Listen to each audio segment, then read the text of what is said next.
ناظرین کرام، بٹ کے رہے گا ہندوستان، بن کے رہے گا پاکستان کی صدائیں ابھی فضاؤں میں گونج ہی رہی تھیں کہ اچانک نوزائیدہ مملکت کی قوم ایک سنگین صدمے سے دوچار ہو گئی۔ وہ صدمہ بابا قوم قائد اعظم محمد علی جناح کی موت تھی، جس نے پوری قوم کو سوگوار کر دیا۔ یہ وہ دن تھا جب گورنر ہاؤس کراچی میں پاکستان کے خالق بابا قوم قائد اعظم محمد علی جناح زندگی کی آخری سانسیں لے رہے تھے اور پاس بیٹھی بہن سے کہا کہ فاطمہ، اب میں زندہ نہیں رہوں گا، خدا حافظ پاکستان، لا الہ الا اللہ محمد الرسول اللہ، اور اپنی جان آفری کے سپرد کر دی۔ ان للہ و انا الیہ راجعون۔ ناظرین، وہ کون سا راز تھا جس کے مطابق لارڈ ماؤنٹ بیٹن نے کہا تھا کہ اگر اپریل 1947 کو جواہر لال نہرو یا مہاتما گاندھی کو وہ راز معلوم ہو جاتا تو پاکستان کبھی معرض وجود میں نہ آتا۔ وہ دیکھنا چاہتا ہے کہ میری بیماری کتنی شدید ہے اور یہ کہ میں اب کتنے دن زندہ رہوں گا۔ قائد اعظم نے یہ الفاظ کس شخصیت کے بارے میں کہے؟ آئیے ناظرین، آپ سے ہسٹری آف پاکستان کے ایپیسوڈ نمبر 4 میں ان سوالات کے جوابات تفصیل کے ساتھ بیان کرتے ہیں۔ یہ ہے اسرو ٹی وی اور میں ہوں آپ کا ہوسٹ ثناء اللہ، اور رائٹر ہیں شوکت علی اور ویڈیو ایڈیٹر ہیں انوش۔ ناظرین، میدان عمل میں اکیلے بابا قوم ہی نبرد آزما تھے۔ 72 سال کے ناتواں کندھوں پر اس قدر بوجھ ان کے آہنی ارادے اور مضبوط اعصاب کو متزلزل نہ کر سکا۔ منزل کی جستجو میں وہ اپنی صحت کی پرواہ کیے بغیر قوم کو حقیقی آزادی سے روشناس کرانے اور بعد میں نوزائیدہ مملکت کی آبیاری کرنے میں ہمتن مصروف رہے۔ بابا قوم کافی کمزور ہو چکے تھے اور اکثر بیمار رہنے لگے۔ ان کی صحت گرتی جا رہی تھی، لیکن کبھی بھی انہوں نے بیماری کو اپنے اوپر مسلط نہ کیا۔ قائد اعظم محمد علی جناح کو ان کی علالت کے پیش نظر کوئٹہ سے زیارت، پھر زیارت سے کوئٹہ منتقل کیا گیا اور 11 ستمبر 1948 کو گورنر جنرل ہاؤس کراچی میں اپنے خالق حقیقی سے جا ملے۔ قائد اعظم محمد علی جناح کی صحت مسلسل کام کرنے کی وجہ سے مزید خراب ہوتی چلی گئی۔ ان کی سرکاری اور غیر سرکاری مصروفیات کے باعث کوئٹہ میں بھی انہیں آرام کا موقع نہ مل سکا۔ مختلف اداروں اور مختلف رہنماؤں کی جانب سے انہیں مسلسل دعوتیں موصول ہو رہی تھیں کہ وہ ان کے اجتماعات میں شرکت کریں۔ شدید بیماری کی حالت میں کوئٹہ سے زیارت منتقل کیا گیا۔ زیارت چونکہ ایک صحت افزا مقام ہے، اپنے صنوبر کے درختوں کی وجہ سے دنیا بھر میں مشہور ہے۔ یہ کوئٹہ سے 133 کلومیٹر فاصلے پر 2449 میٹر کی بلندی پر واقع ہے۔ زیارت پہنچنے کے بعد بھی قائد اعظم نے کسی مستند ڈاکٹر سے علاج کروانے پر توجہ نہ دی۔ وہ یہی کہتے رہے کہ صرف معدے کا مسئلہ ہے، اگر معدہ خوراک کو اچھی طریقے سے ہضم کرنے لگے تو وہ جلدی صحت یاب ہو جائیں گے۔ آپ کی بہن محترمہ فاطمہ جناح، جو ہمیشہ بھائی کے ساتھ رہیں، کہتی ہیں کہ میں نے بھائی سے کہا کہ ان دنوں مشہور ڈاکٹر ریاض علی شاہ زیارت آئے ہوئے ہیں، ان سے مشورہ کرنے، مگر انہوں نے یہ کہتے ہوئے انکار کر دیا کہ انہیں کوئی زیادہ خطرناک بیماری نہیں ہے۔ فاطمہ جناح کا کہنا ہے کہ بھائی ڈاکٹروں کے مشوروں اور پرہیز سے ہمیشہ گریز کرتے تھے۔ علاج سے گریز کرنے کی ان کی پرانی عادت تھی، لیکن جب انہوں نے محسوس کیا کہ صحت دن بدن گرتی جا رہی ہے تو جلد ہی وہ اپنی اس عادت کو ترک کرنے پر رضامند ہو گئے۔ یہ پہلا موقع تھا کہ وہ اپنی صحت کے متعلق اس قدر سنجیدہ ہو گئے اور انہوں نے تسلیم کر لیا کہ اب انہیں اپنی صحت کے سلسلے میں زیادہ خطرات مول نہیں لینے چاہیے اور ڈاکٹروں کے مشورے پر عمل کرنے کی ضرورت ہے۔ محترمہ فاطمہ جناح اپنی کتاب مائی بردر میں لکھتی ہیں کہ جوں ہی ہمیں پتہ چلا کہ بھائی ڈاکٹری چیک اپ اور مشورے کے لیے مان گئے ہیں تو فوری طور پر ہم نے ان کے پرائیویٹ سیکرٹری فرخ امین کے ذریعے سے کابینہ کے سیکرٹری جنرل چودھری محمد علی کو پیغام بھجوایا کہ وہ لاہور کے ممتاز فزیشین ڈاکٹر کرنل الہی بخش کو بذریعہ ہوائی جہاز زیارت بھجوانے کا اہتمام کرے۔ ڈاکٹر الہی بخش 23 جولائی 1948 کو زیارت پہنچے۔ ڈاکٹر نے قائد اعظم کا سرسری معائنہ کیا تو وہ اس نتیجے پر پہنچے کہ ان کے سینے اور پھیپھڑوں کی حالت اچھی نہیں ہے۔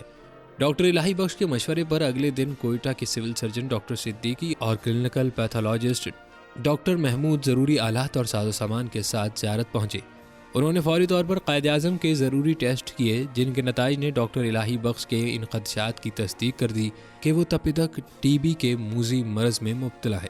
قائد اعظم اس قدر مضبوط اعصاب کے مالک تھے کہ جب ان سے بیماری کے متعلق کچھ سوالات پوچھے جاتے تو وہ اسی بات پر زور دیتے رہے کہ میں بالکل ٹھیک ہوں، بس تھوڑا سا معدے کا مسئلہ ہے، معدہ ٹھیک ہو جائے گا تو جلد ہی معمول کے کام کرنا شروع کر دوں گا۔ ڈاکٹر الہی بخش نے قائد اعظم کے مرض کے حوالے سے سب سے پہلے فاطمہ جناح کو بتایا اور پھر انہی کی ہدایت پر اپنے مریض کو آگاہ کیا۔ ڈاکٹر الہی بخش کہتے ہیں کہ قائد اعظم نے جس انداز میں میری تشخیص کو سنا، میں اس سے انتہائی متاثر ہوا ہوں۔ جب ڈاکٹر الہی بخش نے قائد اعظم کو بتایا کہ انہیں تبدک کا مرض لاحق ہے تو انہوں نے جواب دیا، ڈاکٹر یہ تو میں 12 سال سے جانتا ہوں، میں نے اپنے اس مرض کو صرف اس لیے ظاہر نہیں کیا تھا کہ ہندو میری موت کا انتظار نہ کرنے لگ جائیں۔ کہتے ہیں کہ اگر اپریل 1947 میں ماؤنٹ بیٹن، جواہر لال نہرو یا مہاتما گاندھی میں سے کسی کو بھی اس غیر معمولی راز کا علم ہو جاتا جو بمبئی کے ایک مشہور ڈاکٹر جے ایل پٹیل کے دفتر کی تجوری میں انتہائی حفاظت سے رکھا ہوا تھا، تو شاید ہندوستان کبھی تقسیم نہ ہوتا اور آج ایشیا کی تاریخ کا دھارا کسی اور رخ پر بہہ رہا ہوتا۔ ناظرین، وہ راز کیا تھا جس سے برطانیہ کا ایک مضبوط ادارہ برطانوی سیکرٹ سروس بھی لا علم تھا؟ یہ راز قائد اعظم کے پھیپھڑوں کی ایک ایکس رے فلم تھی جس میں بانی پاکستان کے پھیپھڑوں پر ٹیبل ٹینس کی گیند کے برابر 2 بڑے بڑے دھبے صاف نظر آ رہے تھے، اور ہر دھبے کے گرد ایک ہالہ سا تھا جس سے یہ بالکل واضح ہو گیا تھا کہ تبدک کا موذی مرض قائد اعظم کے پھیپھڑوں پر کس قدر جارحانہ انداز میں حملہ آور ہو چکا ہے۔ ڈاکٹر پٹیل نے قائد اعظم کی درخواست پر ان ایکس ریز کے بارے میں کبھی کسی کو کچھ نہ بتایا، تاہم انہوں نے قائد اعظم کو علاج اور صحت یابی کے لیے مشورہ ضرور دیا کہ ان کا علاج صرف اور صرف آرام میں ہی ممکن ہے۔ مگر بانی پاکستان کے پاس آرام کا وقت کہاں تھا؟ ان کے پاس وقت کم تھا اور کام زیادہ تھا، اسی لیے وہ باقاعدگی سے علاج نہ کروا سکے۔ انہوں نے ڈاکٹر الہی بخش کو بھی اپنے راز سے اس وقت ہی آگاہ کیا جب وہ خود یہی تشخیص کر چکے تھے۔ ماؤنٹ بیٹن نے طویل عرصے کے بعد ایک انٹرویو میں بتایا کہ ساری طاقت مسٹر جناح کے ہاتھ میں تھی۔ اگر مجھے پہلے مسٹر جناح کی بیماری کا علم ہوتا کہ وہ بہت کم عرصے میں ہی فوت ہو جائیں گے تو میں ہندوستان کو تقسیم نہ ہونے دیتا۔ یہ واحد صورت تھی کہ ہندوستان متحدہ صورت میں برقرار رہتا۔ راستے کا پتھر صرف مسٹر جناح ہی تھے، دوسرے رہنما اس قدر بے لوث نہیں تھے، اور مجھے یقین ہے کہ کانگریس ان لوگوں کے ساتھ کسی مفاہمت پر پہنچ جاتی اور پاکستان تا قیامت کبھی وجود میں نہ آتا۔ 30 جولائی 1948 کو قائد اعظم کے تمام معالجین، جن میں کراچی سے ڈاکٹر مستری بھی تھے، زیارت پہنچ گئے۔ اس سے ایک دن پہلے بابا قوم کی دیکھ بھال کے لیے کوئٹہ سے ایک تربیت یافتہ نرس کو زیارت بلوایا جا چکا تھا۔ اب قائد اعظم کا باقاعدگی سے علاج شروع ہو چکا تھا کہ اسی دن ایک ایسا واقعہ پیش آیا جس پر اب تک خاموشی کے پراسرار پردے پڑے ہوئے ہیں، اور جو لوگ اس سے واقف بھی ہیں ان کا یہی اصرار ہے کہ اس واقعے کو اب بھی راز ہی رہنے دیا جائے۔ یہ واقعہ سب سے پہلے محترمہ فاطمہ جناح نے اپنی کتاب مائی برادر میں قلم بند کیا تھا۔ محترمہ نے اپنی اس کتاب میں لکھا، جولائی کے آخر میں ایک روز وزیر اعظم لیاقت علی خان اور چودھری محمد علی بغیر کسی پیشگی اطلاع کے اچانک زیارت پہنچ گئے۔ وزیر اعظم نے ڈاکٹر الہی بخش سے پوچھا کہ قائد اعظم کے مرض کے بارے میں ان کی تشخیص کیا ہے۔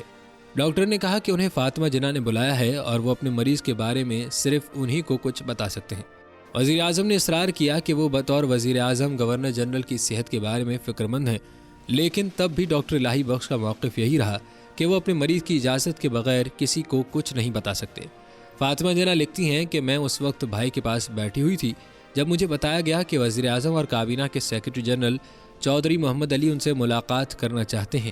میں نے اس کی اطلاع بھائی کو دی تو وہ مسکرائے اور بولے، فاطمہ تم جانتی ہو وہ یہاں کیوں آیا ہے؟